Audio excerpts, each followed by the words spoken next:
Welcome, everybody. I have a question for you tonight. Where do you go when you die? Where do you go when you die? Is there anyone that would like to find out? The problem with that is if you volunteer to die to go find out, you have a hard time coming back, right, to tell us. I remember one time I was standing in a graveyard with my grandmother, and I said, "Grandma, where do people go when they die?" And she says, "I don't know, but when I die, I'll come back and tell you." I'm still waiting. But actually, if she did come back, I might jump out the window. So what happens when we die? We go somewhere. How many have ever seen a dead person? What did you talk about? Not much, right? It's really true. If you look at a person who is dead or has just passed away, you really feel like something has left this person. Something has gone on. Actually, the words "passed away" are really good terminology, as opposed to "he's dead." He passed on. And that means his essence left this place called the body and went on to another realm or another place. So according to our teaching, we believe very firmly that you and I are not just physical beings. Although we know we have a body, we have a flesh body, and it's made of material. Actually, it's mostly water. We believe even though we do have a body, that's not all that we have. There's something more to man, something beyond material. Man has an essence, a spirit. I want you to look at this chart here. We have a body. Let's say this circle within this bigger circle represents our physical body. And our physical body is living in a physical world. Right now, our physical body is living and carrying out its activity in a physical world. And we relate to our physical world through 5 physical senses.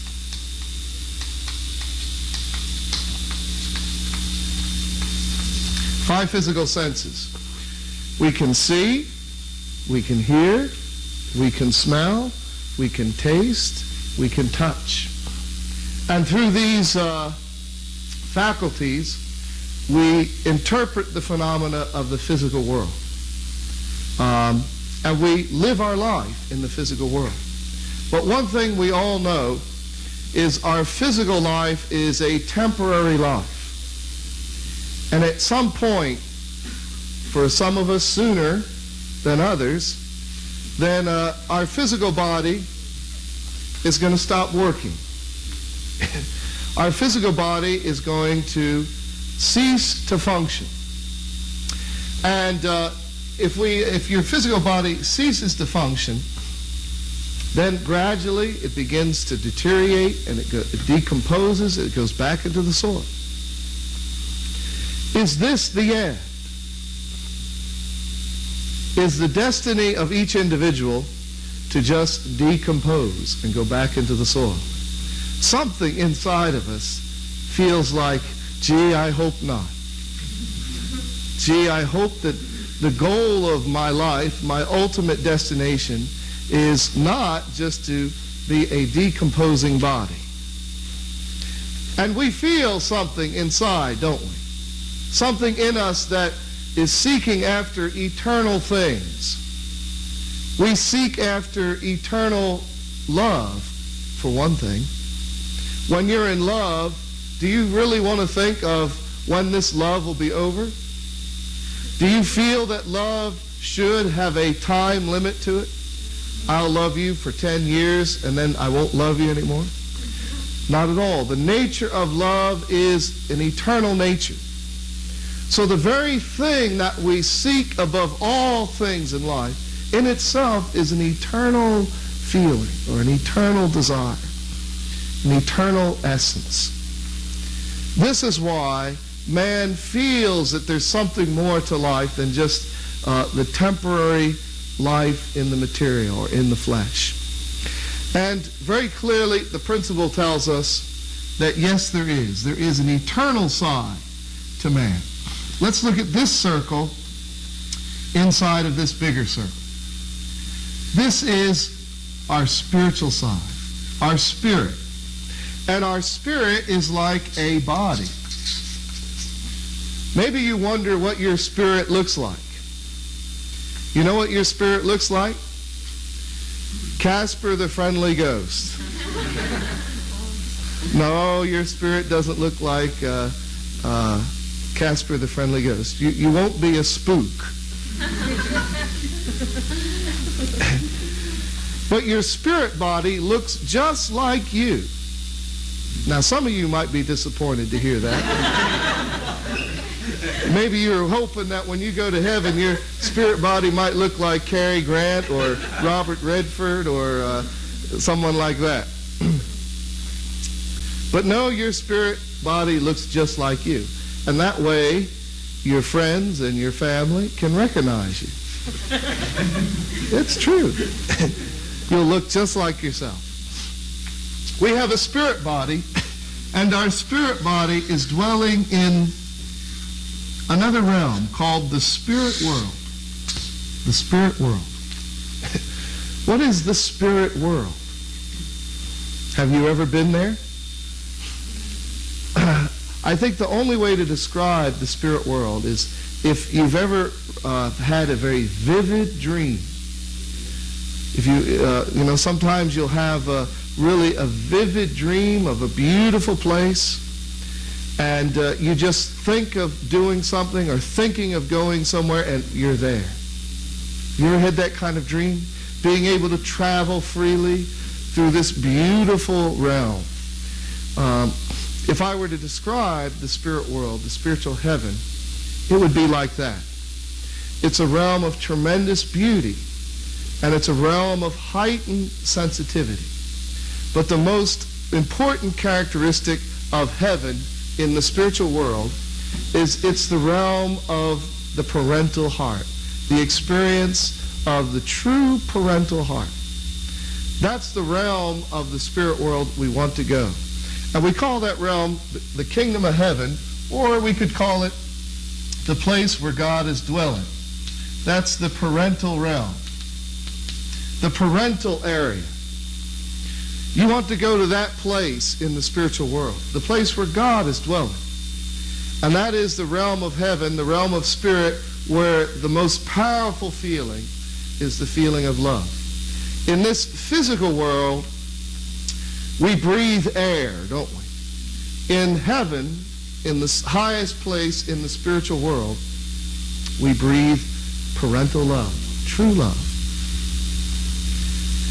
And that sounds nice. But also heaven is a real place with real scenery and natural scenes, beautiful lakes and rivers and beautiful trees and dirt roads. One time Reverend Moon said, the kingdom of heaven is so beautiful you can't imagine. Your most vivid dream doesn't even come close to it.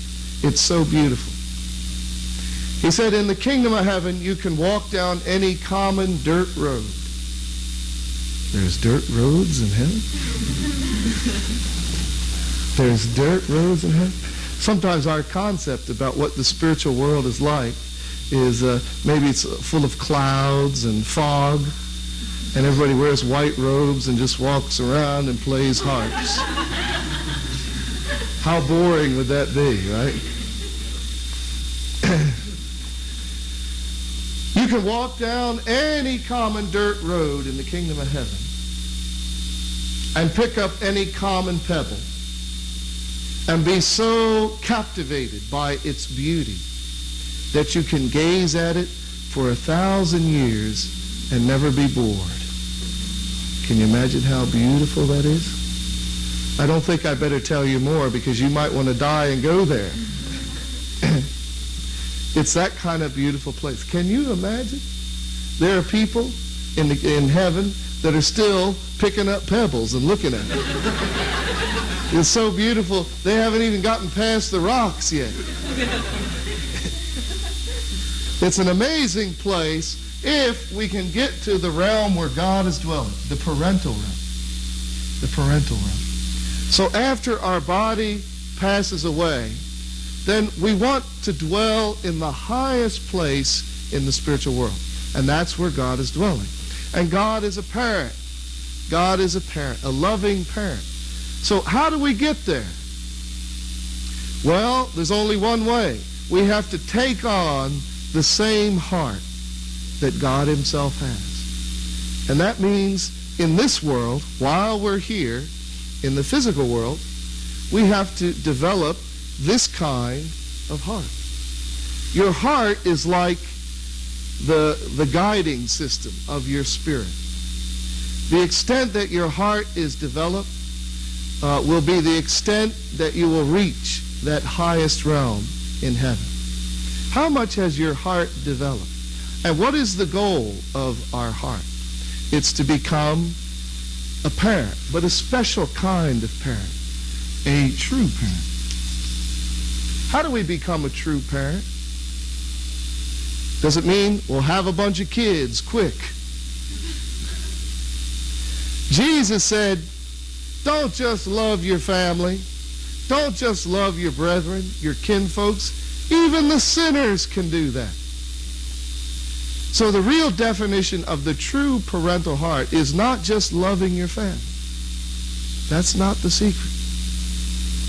But it is having the same quality of heart that God himself has. And what kind of heart does God have? Who does God love? What does the Gospel of John tell us? For God so loved his own family. For God so loved just the people that did good things to him. For God so loved those people that benefited him. No, it said, for God so loved all the world, that he gave his Son, that whosoever shall believe in him shall have everlasting life. God so loved the world. And this is the definition of the true parent's heart, the one who loves the world. So it's not enough just to love your family. It's not enough just to love your nation. Just being a good patriot is not enough. Because you can be a good patriot from one country and the good patriot from the other country, and those two patriots will fight each other to the death. That doesn't make God happy. For God so loved the world. To be a patriot is not enough to get to where God is, to the true parental realm. We got to love the world. That means we got to love all people. Can you get where God's dwelling if you just love your own race? I love white people. Let me in, God.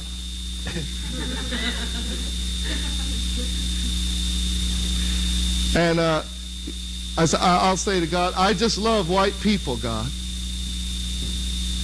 And God will stick his face out of the gate, and his face will be black.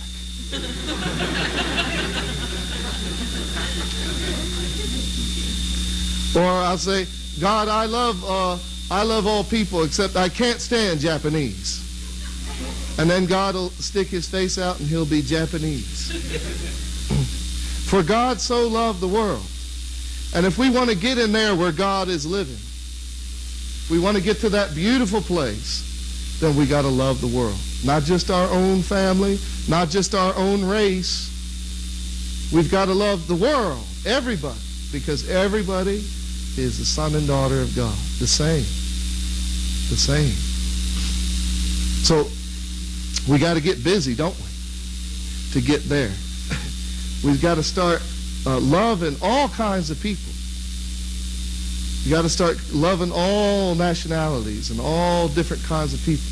And Jesus said, especially that person that you hate. You got to change and love your enemy. If you want to get to that place, the true parental realm, you got to love your enemy. Now, in this talk, I've been talking a lot about this place in the spirit world, meaning there's other places. That's right, uh-oh. You're darn right, uh-oh. You don't want to go to the other places. There are bad places in the spirit world. Again, depending on what kind of heart you have.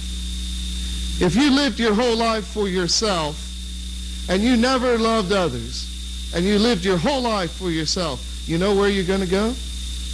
You're going to go to the world of self. The world of self, the realm of self. And you know who's there? You. And that's all. Nothing can respond to you. You know what it takes for something to respond? You have to be a loving person. You have to give first. Jesus said, think first of the kingdom of heaven, and everything will respond to you in beauty and in service. That's why in heaven, everything is so responsive. When you smile at a flower, the flower goes, thank you. It's beautiful. When you walk by an apple tree in the kingdom of heaven, the apple tree will tap you on the shoulder, please eat my apple. And that apple will really respond to you, and that means it'll be so delicious. You've never tasted an apple like that. But if you lived your life completely for yourself on earth, then you'll go to the realm of self. And nothing will respond to you. You'll be empty and lonely, in darkness, just wandering around. It'll be like wandering through the subway. Nothing will respond to you. Loneliness, unhappiness. It's solitary confinement, no joy in that realm. We don't want to go there. So the challenge is we got to change the direction of our life and make the goal of my life to becoming a true parent, someone who loves the world. If you got resentment to somebody, you better overcome it. Love that person. Forgive them.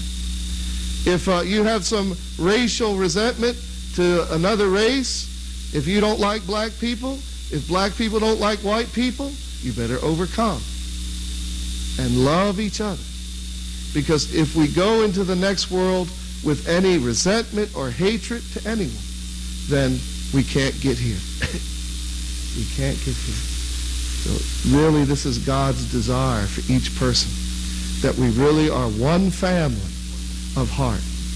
And that in this life, while we're in the flesh, we really devote ourselves, make that the number one goal in my life, that by the end of my life, I'll be a true parent, not only to my family, not only to my community, or to my city, to my nation, but to the entire world.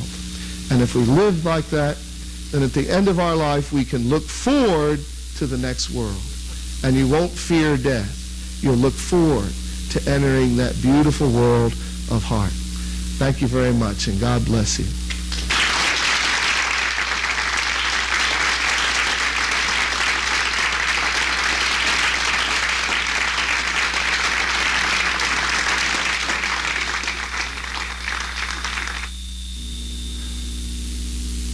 Once again, the main points from the lecture, Heaven and Hell. First, heaven is the realm of true parental heart. Second, true parental love is unconditional, as exemplified by Christ. Third, true parental heart is the standard that qualifies us for heaven. And fourth, hell is the joyless realm of self-centeredness.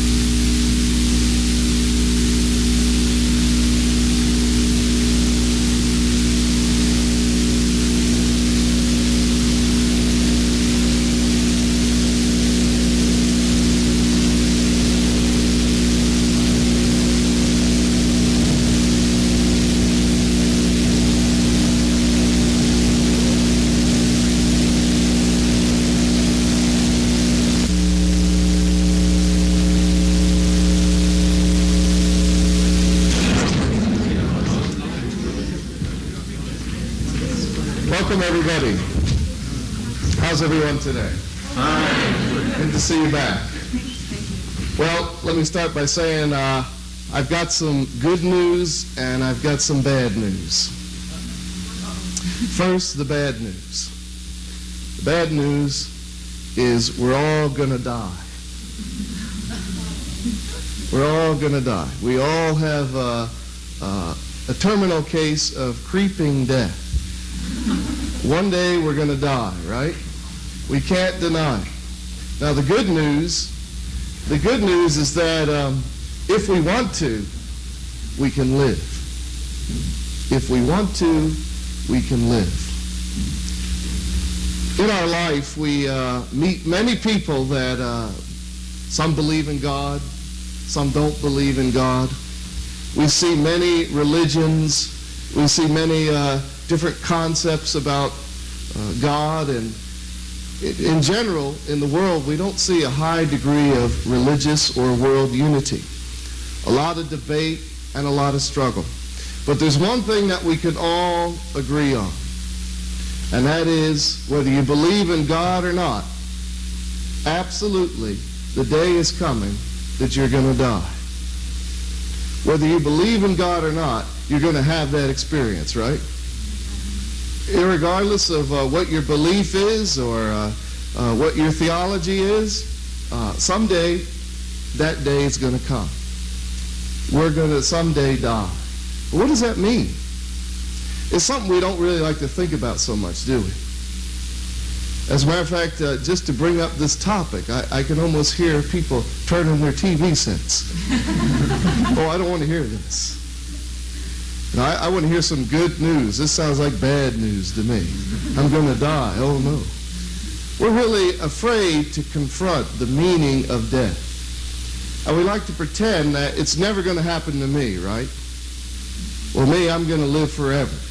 Death, that's something that happens to those people in the newspaper. You know, it never really happens to me. It's not something that I'm going to ever have to confront. But in fact, the truth, the reality is, our day of death is approaching. Our day of death is approaching. And you know what? Every day, it gets a little closer. And everybody's getting nervous.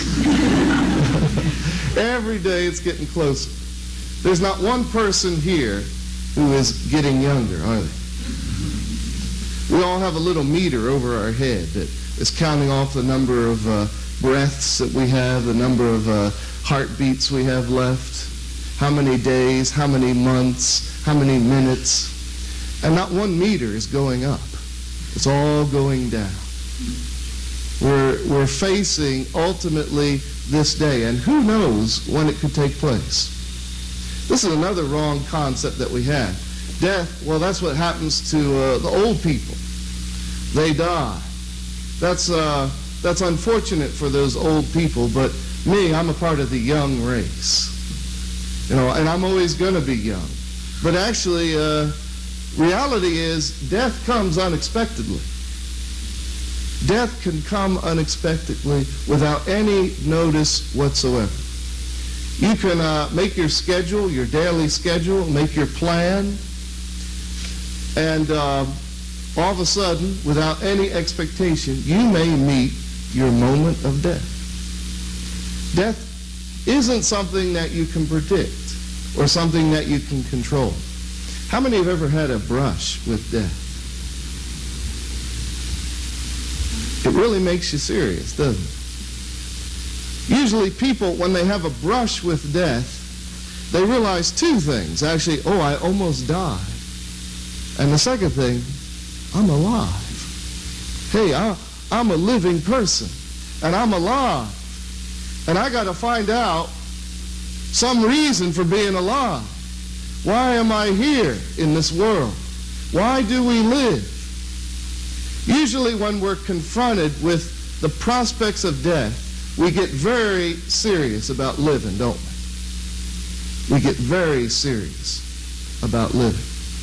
And all it takes is one brush of death to experience that. Actually, I read a newspaper story about an airliner that crashed.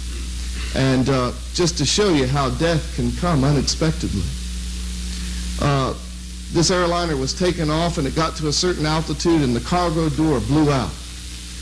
And all the controls were lost on the aircraft. And when the cargo door blew out, the back 3 rows just got sucked out the hole. And just like that, 3 rows of seats of people were flying through the air. Suddenly, they got faced with an undeniable reality. Folks, we are going to die.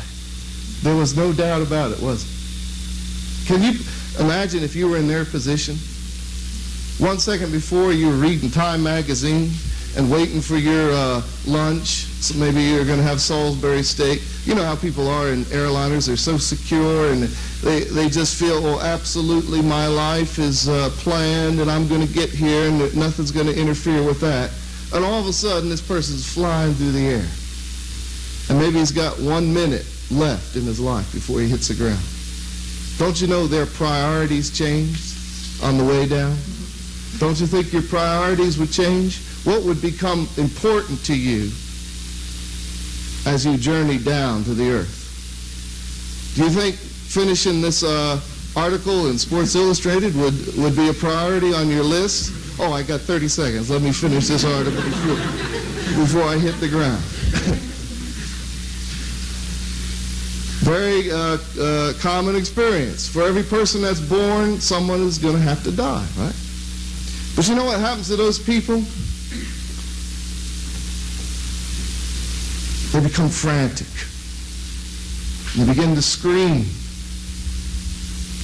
When the prospects of death face them, then they become frantic. But you know, it isn't so much the fear of death, but it's the realization that I was alive and I didn't understand it. I was alive in my life and I didn't use it. I was alive in my life, and now I'm moving on to the next phase of life, and I'm not ready. We're not ready. We're not ready to die. We don't understand what is death. And because we don't understand what is death, we don't understand what is life. So God needs to teach us why he put us here. God needs to show us that why are we living in this physical world, in this physical body, this temporal world. It's a temporary world, isn't it? Maybe the average lifespan is something like 70 or 75 years now, but it's temporary. It's a temporary life. But why are we here in this temporary life? What is it that we're supposed to do? And what happens when you die? What is death? Is that all there is? Is that all there is to this experience that we call life? Just moving towards a final point where we don't exist anymore? Don't you think life would be a little bit meaningless if the conclusion or the goal of life would just be to die and it's all over? It would be meaningless. It would really be a meaningless life if that's all that we had to look forward to. So we need to try to understand why are we living in these physical bodies? Is this all man is? Just a physical body? Well, actually, the past weeks we've studied about this point, and we can see that very clearly you're not just a lump of flesh, but there is an eternal part to you. There is a spirit. True, we do have a body. Now, I'm not an artist, but let's just say this is your body. And your body is existing in a physical world, right? In a physical world. And this is a temporary world.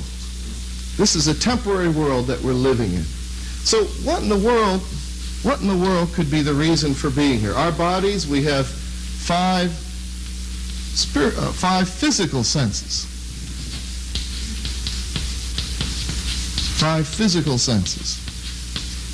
We all know what they are. But man is not just a physical being, but we also have a spirit. We have a spirit. And this spirit is dwelling in a spiritual world. A spirit world. We call this the invisible substantial world, the spiritual world, the next life. Why is this spirit world invisible? Is it because you can't see anything when you go there? Actually, it's not really invisible when you go there. The people that live in this spiritual world, they're not invisible to each other. It's a very real world, and this is the world of spirit. Now, let's go back to this physical life before we go to this spirit life, because this is where we are now. We're living in a physical world. We're living in a temporary realm. We're not going to be here very long. Some of us more than others, but we're not going to be in this state forever. So what could we compare this realm with? You know, we've all lived in another realm, another temporary realm, haven't we?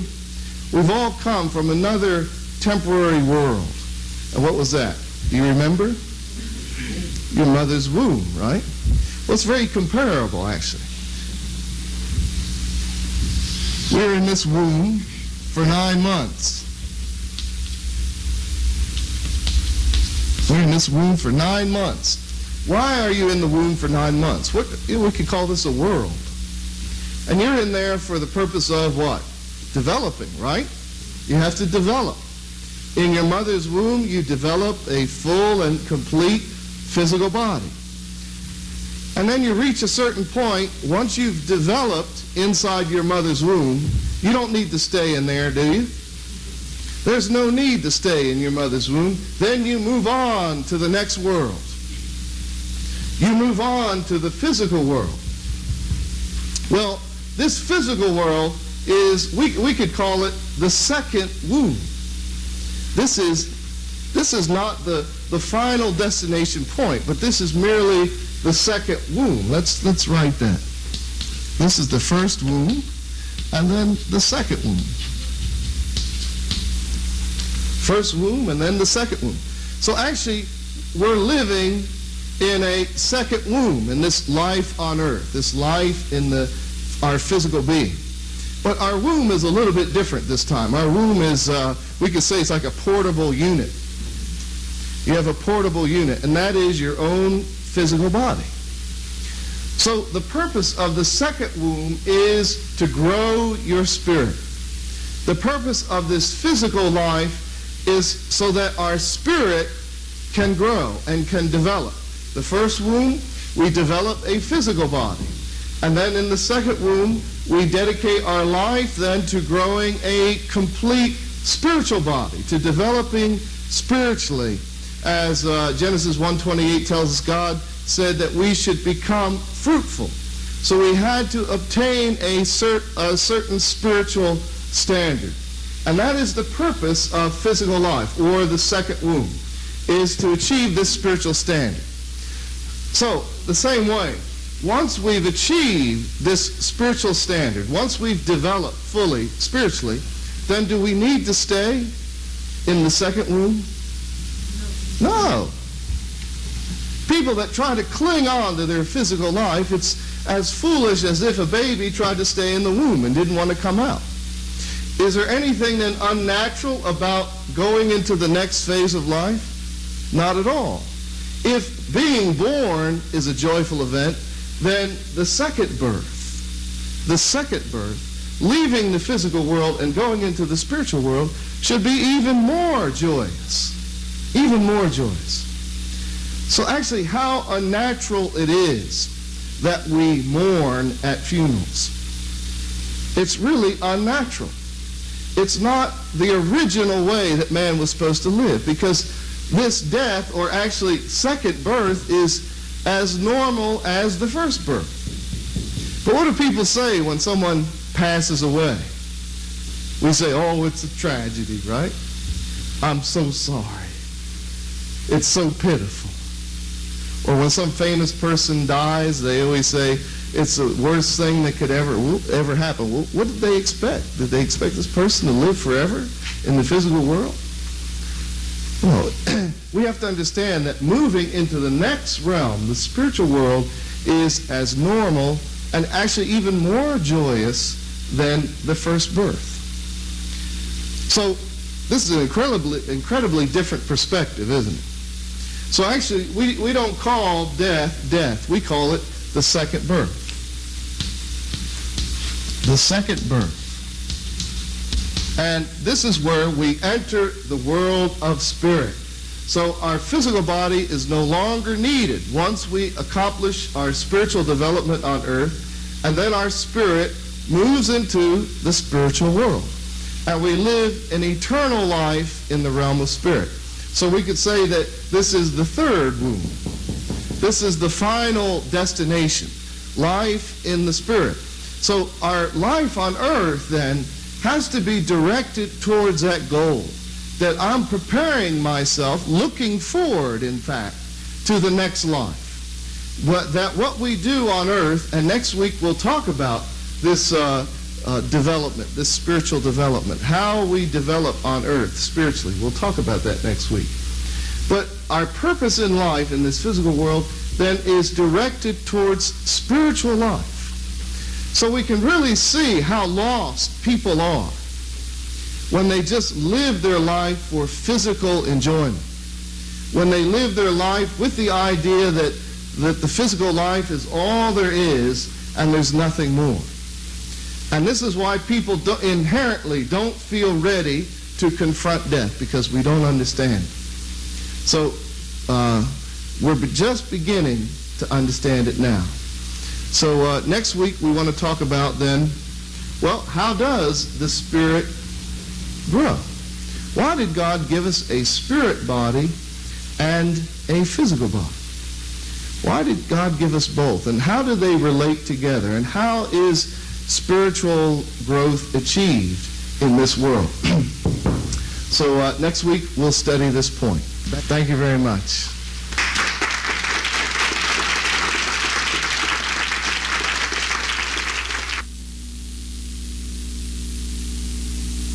The main points from Reverend McCarthy's lecture on the meaning of death are: first, life in the physical body is temporary. Second, spiritual growth is the purpose of earthly life. And third, the death of the physical body is birth into eternal life.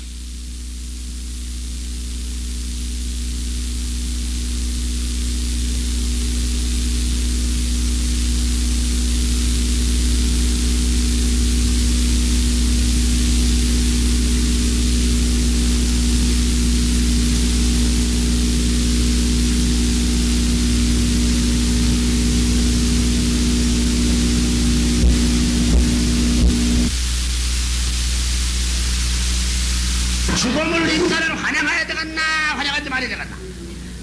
What do you think then? Shall we welcome death or not?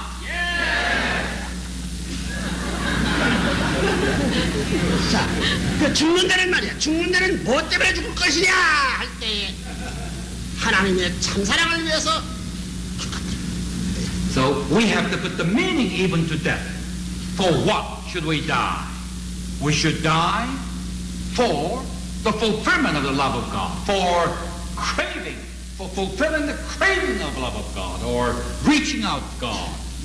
Well, death is the method. 무한한 하나님 사랑의 활동권을 내가 동참하기 위해서 육신을 벗기 하나님의 사랑의 세계를 위해서 육신을 벗는다.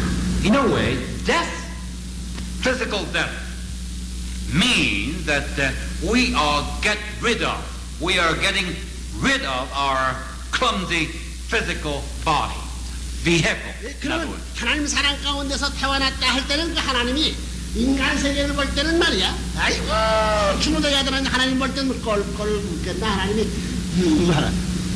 욕심 가졌나? 인간 세계 울고 하는 걸 볼 때 하나님 볼 때 웃겠나? 어떡하나?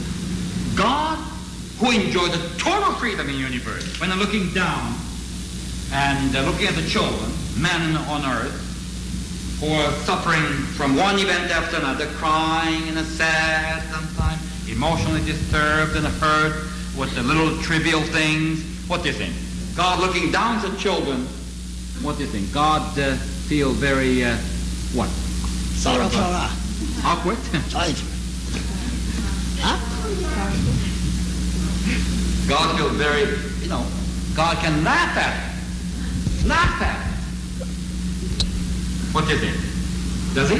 제한된 사랑권에서 무제한의 사랑권으로 결의받을 수 있는 기쁨을 받을 수 있는 것이 제2의 출생 죽음길을 통과하는 그 순간이 아니거든요. So another birth, the new birth, God intend to give to man. Unfortunately we call it as death. But in the God's scheme of creation, that is another birth, new birth. That is, get rid of the shackles of limitation of physical body, total freedom, total the leap and jump, total environment where we can getting into, so that we will not be restricted by anything.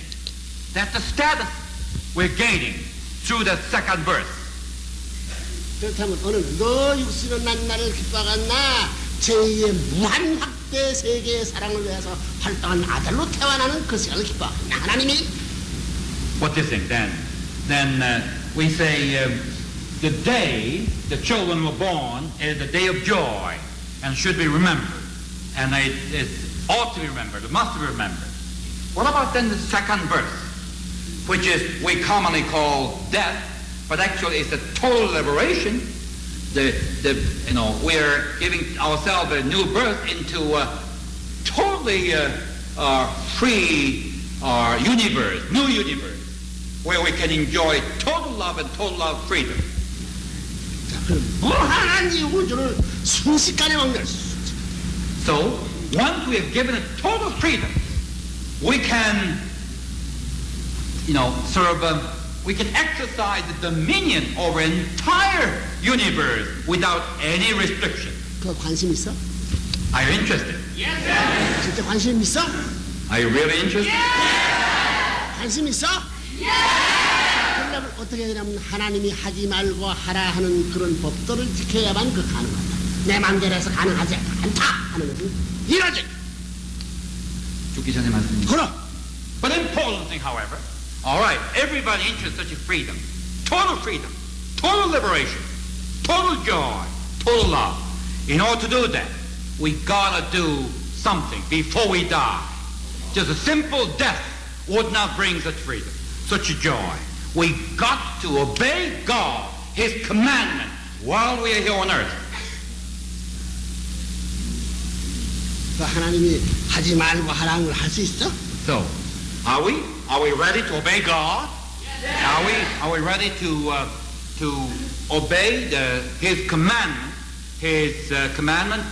to the letter, every iota, every dot? Shall we keep the principle and the commandment? 그럼 사람은 이중이 될 때 마음이 주체고 몸띠는 상대니 몸과 마음이 하나잖아. 예서야 원. All right. So now, the first law is that man is dual creature. One is spirit, one is body. Spirit man and the physical body, or mind and body, we call it commonly. And the mind is the subject, and the body is the object. And the object must obey the mind. That is the law. That is the principle. Are we interested in doing it? 그래서 사람은 3세계, 소생장은 복중, 물세계, 기상, 지상, 지구성세계, 생계, 그 다음에는 천상, 공기세계. 지상이 아버지 공기죠. 천상에서. 여기 진짜 물세계, 복중에는 물시대, 그 다음에 100년 이 지상에 태워서 100년 땅시대, 그 다음에 날아가는 공기시대. 3시대를 거쳐요. The man is designed by creation of God to live three distinctive lives. One life is coming, even without you knowing, in the vegetation period, within the womb of the mother. When you are conceived, you live one life already, and you one life within the water. You've been surrounded by the 자, water, liquid. 그 복중에 있을 때는 아이고 이거 나가고 저 밖에서가 나가려고 하가 나 여기 붙어 있겠다. So when you were there, inside the mother's womb, you were there, and would you feel very, very congested and very tightened up, and you feel that I just want to go out somewhere in the wider space, or would you stay within it? That particular baby, automatically, naturally want to stay within or want to get out. 그 요만한 구름으로 내가 빠져나가려고 하거나 아이고 좋다 이거 좋다. The door or window that the baby should come out is very small. All right.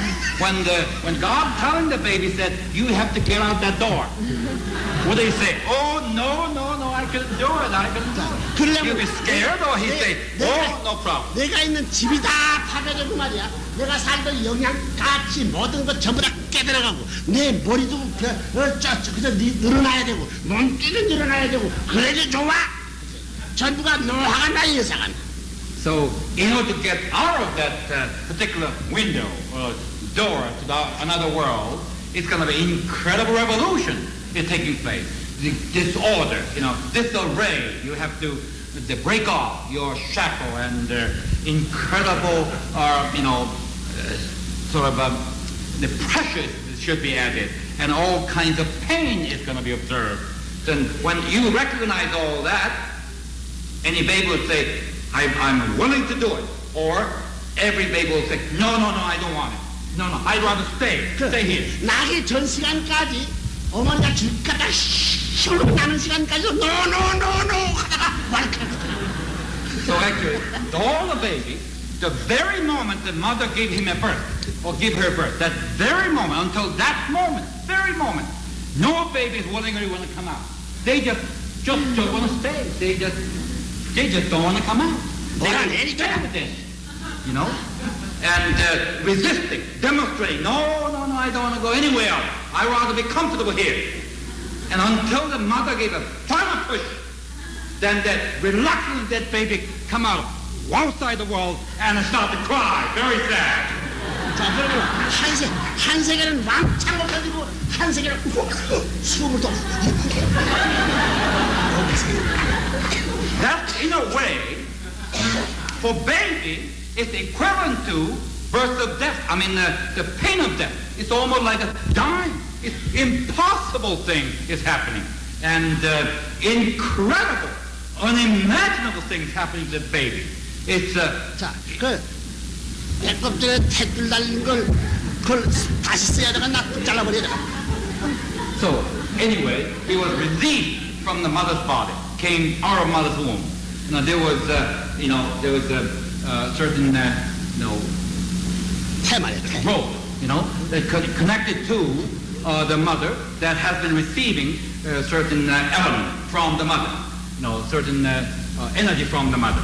Then that is like what he should continually keep and trying to receive the energy from it, or has to be cut off. 그 놈의 생명줄인데 하나로 생명줄을 끌어버려. 왜 그 생명줄 끌어버려? So it's cut, and then the navel is being cut off, and it's totally destructive. According to the baby, that is a lifeline. Well, it's been my supply. What can I get to breakfast? Where?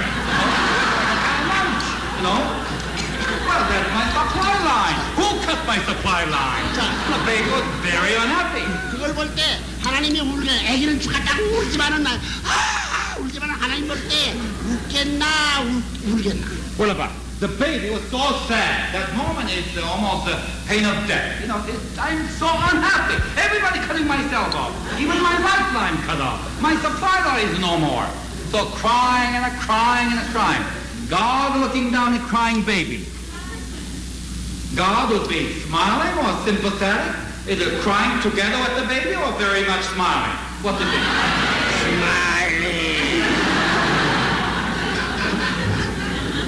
딱 마찬가지야. 우리 공기세가 세상에서 지금 밭들 가지고 몸뚱이 여기서 붙어가지고 딱 태워가지고 여기서 안아가서 빨아먹던 영양체가 이게 다 늙어서 차버리고 나가려는데 아이고 안 죽겠다 할 때 그 가쁠 때 하나님 볼 때 그 스마일이 나갔나 아이고 동정하네 이놈의 갓나야 이놈의 자식아. What about it? It is exactly the same. The transformation from this world to another world is exactly the same process. You know, we think this is the only life. We just stick to this planet, this clumsy New York, right? We don't stay here. But actually, you know, time comes, God sees another planet, another birth, that a new world is waiting. God will push us into that world. But we're so reluctant. We say, no. Don't touch me. Don't push me there. 배를 태워나가지고는 어머니 아버지를 치고 와가지고 사랑의 대상이 될 수 있는 것이 육신생활이라면 영원한 무한한 하나님이 우리 아버지라면 영적 아버지라면 영적 아버지와 상대할 수 있는 사람으로 태어나는 것이 이것이 원리원칙적인 결론이다. It is a natural conclusion. Ultimately, all men and women are supposed to consummate it to the level of freedom that God, our Father, can enjoy. That is freedom of spirit body. This clumsy 태아가 태어나가지고 어머니 아버지 친구가 될 수 있는 지상세계고 어머니 아버지와 사랑을 같이 할 수 있는 지상세계와 마찬가지로 영적 무한 세계를 통할 수 있는 하나님 부모 앞에서 태어날 수 있는 그런 상대적인 다리를 타지하지 않고는 도저히 하나님의 아들이 될 수 없다는 얘기예요. The creation is already designed so that parents and children are enjoying life together. In order to enjoy their life together, the baby in the inside the mother's womb come out in the same fashion as parents, so that we can talk to daddy, talk to mommy, and become one family and enjoy life together.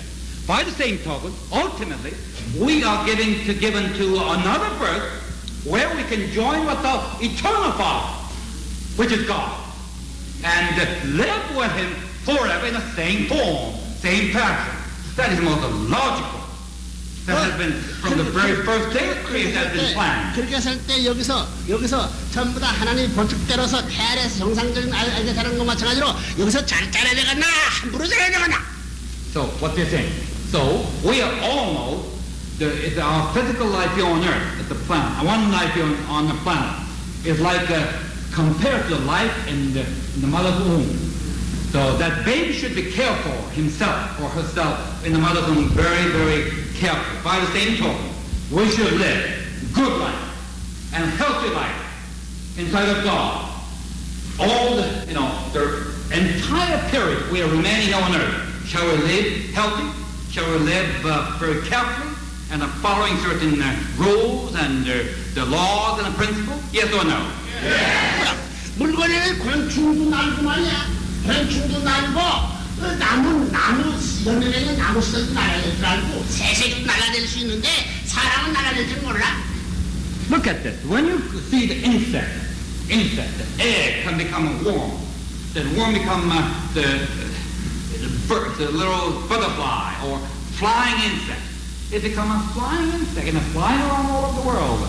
All of the nature, right? When you look at this insect flying, you see, can't you ever thought about even insect can fly? Why can we not fly? Why can I not fly? 그 너도 댄들럼 그 단법은 말이야. 그 자연 날게 돼 있다. 날아가게 돼 있다. Even a plant like a dandelion. Dandelion. It's ultimately, it's blossoming. Even what one sees, there's a parachute, and they're going all over the nature, all over. 그런데 새도 날고 곤충도 날고 식물도 날고 돼. 아니 만내 여기서 사람도 날아. What about? Even a plant can fly, bird can fly, insect can fly. What about me? The supreme creature, supposedly supreme creature. I'm at the image of God, but I'm the only one who cannot fly. How ridiculous that notion is. 하나님 보고 가만히 가서 하나님 가난데 난 왜 날개 못해서 하나님이요. 그 항영시잖아. The very moment you recognize that fact, I'm sure every one of you can be able to, can be in a position to protest to God, saying that, Mr. God, what happened, my dad? You made everybody the capability of flying. Why not me? Why you created me without wings? Why I'm so clumsy? Why have to always walk? 그렇기 때문에 야야 가만히 있거라. 너 저 몇십 년만 지내면 그렇게 잘 텐데 기다려. 그럴 땐 그래? 그럼 그래. 그건 God answers very simple. You will. You will. And all you have to do is just wait a few decades. You'll fly better than any creature under the sun. Any, faster than the Concord. 그럼 뭐래 그때 새 가서 마케팅으로 훈련하는 거야. 어머니 아버지하고 좋아해야 하나님 거를 좋아하고 신랑하고 좋아해야 저 나라에 가가지고 하나님 아버지를 좋아하고 다 훈련장이 지상세계다. But God is saying, but you got something to do down there. Don't waste your time. You have to practice. You have to go to a workshop of life. Do, rehearse the things I'm asking you to do. By doing so, the day comes, you shall be totally enjoying the freedom. What that the God is trying to say to us.